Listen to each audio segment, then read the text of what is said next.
Welcome back to another episode of Rock Boys Football. Continuing to take a look at the next week's slate.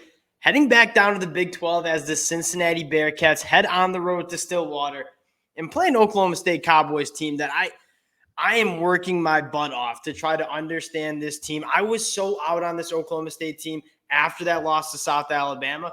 And Mike Gundy just continuing to do what he does best, and that's win football games. And you look back at the last 2 weeks, Oklahoma State is starting to find an identity on the offensive side of the ball. This program kind of has me a little fired up, really excited to get into this one.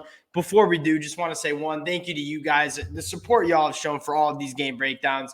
It truly does mean a lot. I love doing these, but the best part about it, talking ball with you guys in the comment section. So if you do enjoy the content, consider subscribing to the channel. More importantly, let me know in the comment section how you guys are feeling about this one. Picks, predictions, keys to the matchup.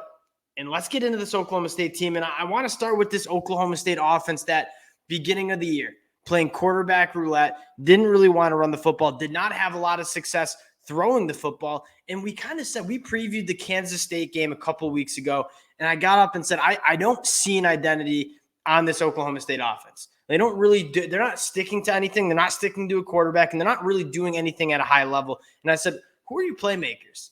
And your playmakers, Ollie Gordon in the backfield, and they've suddenly kind of turned to it and are riding Ollie Gordon, who is one of the better running backs in the Big 12. His last 3 games, 21 carries for 136 yards against a very good Kansas State team, 29 carries for $168 against Kansas, and then last week against West Virginia, 29 carries, 282 yards, 4 touchdowns. They are identifying Ollie Gordon as that guy, and they are running the rock, and they're doing it at a high level. Ollie Gordon has been absolutely phenomenal, and I think another element of Oklahoma State's found success is they went with the quarterback. Now, is the quarterback play elite for the Oklahoma State Cowboys? I'm not going to get up here and say Alan Bowman is going to be the Big 12 player of the year, but he's giving a little bit of stability to this offense, right? And turning the ball over less, getting the ball out quicker, making better decisions. You can tell the more reps that Alan Bowman gets, the more comfortable he is in getting in this offense. And this is a guy that's been around the block a couple times. He was up at Michigan for the last 2 years. You guys know I'm a Michigan fan, so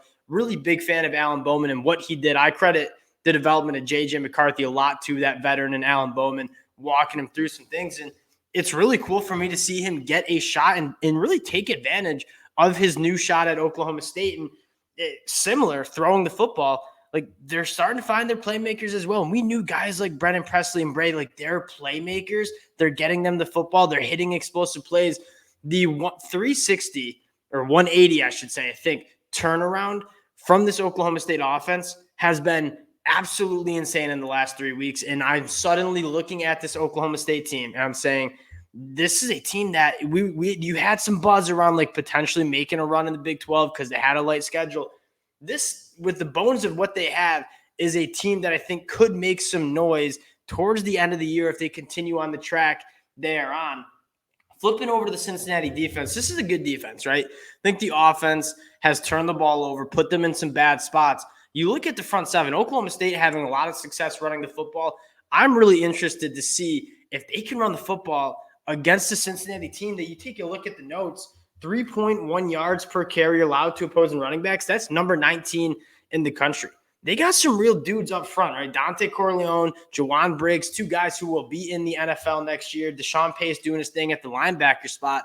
The Cincinnati front seven is really good. Oklahoma State wants to run the ball with Ollie Gordon. You look at that matchup and say, that is probably one of the bigger storylines in this game. Another thing I've noted for the Cincinnati defense, especially in the secondary, they're giving up the big play, right? The completion percentage they're giving up, only 56%. That's number 19 in the country. That's a pretty damn good number. That being said, the kicker, 8.5 yards per pass. That's 117. So they're playing, they're trying to clamp down, but they're giving up the explosive play. And you're looking at Oklahoma State saying, can you find those explosive plays in the back end? Maybe try to get that run game going with Ollie Gordon. I think a fair amount of Cincinnati put some guys in the box to try to stop the run, and that's probably why you're seeing a bigger explosive play number further back into the defense.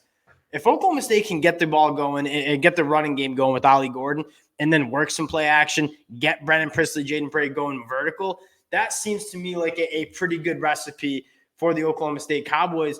flipping the side of the ball, this Oklahoma State defense, it's not great, but they have some playmakers who are emerging, right? Colin Oliver, we knew he was that guy. Pass rush win rate of I think 23% this year.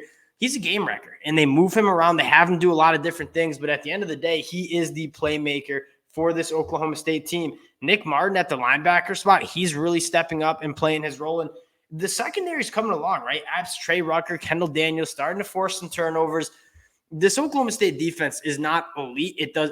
Colin Oliver, I think, is an elite player. Outside of that, they have some solid pieces, and they're going up against the Cincinnati defense that it's no secret what they want to do, right? They want to run the football. 55% of their offensive snaps are rushing attempts, and they do a pretty good job, right? Emory Jones is not the best pocket passer, right? Not a high completion percentage, not necessarily pushing the ball down the field, but they can run the football. And Emory Jones' threat to run the football helps them get that ball and helps create a little bit more space.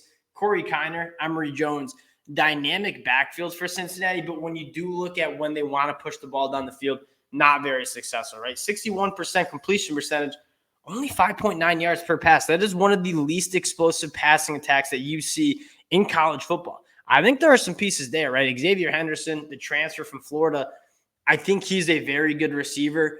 Can Emory Jones consistently hit him pushing the ball down the field? That's probably the bigger storyline, because you look at Oklahoma State on defense, they've also struggled giving up the big play over the top, 8.2 yards per pass. That is 105th in the country.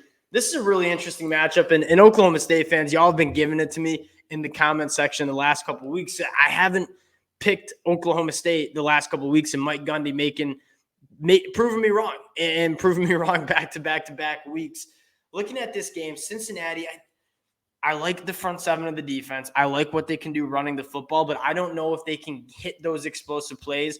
And it's a night game, Stillwater, Boone Pickens Stadium. I made the mistake betting against Oklahoma State when they were at home against Kansas State. I'm not going to make that mistake again. I think this is the best we've seen Oklahoma State play. I think they're a little bit more talented than Cincinnati. And then you combine at home Mike Gundy really finding the identity of this team. It looks like a completely new team from what you saw a couple weeks ago. I'm going to ride with Oklahoma State covering that 7.5 points. If it gets inside of a touchdown, I really like it there because, again, at home, Oklahoma State's finding their identity. This looks like a new team. I don't know if the number has quite caught up to it. Give me the Cowboys here covering the number at home. Really excited for this one. This is going to be a fun one. Oklahoma State really finding that rhythm. Appreciate you guys rocking with the boys. Again, if you do enjoy the content, consider subscribing to the channel. Appreciate you guys, and we'll talk to y'all later.